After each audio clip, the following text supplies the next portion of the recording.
എല്ലാവർക്കും നമസ്കാരം. നമ്മളുള്ളത് പഴനിയിലാണ് കേട്ടോ. പഴനി എന്ന് പറയുമ്പോ നമ്മുടെ സ്വന്തം കേരള പഴനിയിൽ കേട്ടാ. ഡെച്ചുട്ടനെയും രാമകുട്ടനെയും മൊട്ടടിക്കാൻ വെച്ചിട്ട് കൊണ്ടുവന്നാണ് കേട്ടാ.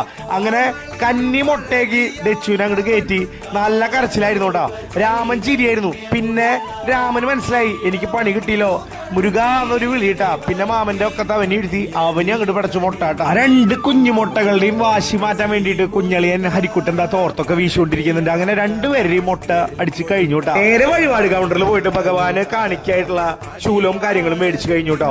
കേരള പഴനിയെ പറ്റി പറയുകയാണെങ്കിൽ മുരുകസ്വാമിയുടെ പ്രസൻസ് ഉള്ള ഗംഭീര അമ്പലം. അങ്ങനെ അമ്പലത്തിൽ നിന്നൊക്കെ തൊഴുത് ഞങ്ങളെല്ലാം ഇറങ്ങിയിട്ടാ. ദച്ചുട്ടനൊക്കെ കണ്ടോ ഹാപ്പിയാണ് കേട്ടോ. രാമുട്ടനും എല്ലാവരും ഹാപ്പി കേട്ടോ. അതങ്ങനെ തന്നെയാണ്. ആത്മീയമായിട്ടുള്ള അമ്പലം ആയിക്കോട്ടെ, പള്ളി ആയിക്കോട്ടെ, ചർച്ച ആയിക്കോട്ടെ, എവിടെ പോയി നമ്മൾ തൊഴുതു വന്നാലും ഒരു പ്രത്യേക പോസിറ്റീവ് എനർജിയാണ്. അങ്ങനെ ഞങ്ങൾ അവിടുന്ന് ഫോട്ടോസൊക്കെ എടുത്തിട്ട് വീട്ടിലേക്ക് മടങ്ങിയിട്ടാ. അപ്പൊ നമുക്ക് അടുത്ത വീഡിയോയിൽ കാണാം. ഓം ഭജത് ഭുവേ നമഃ.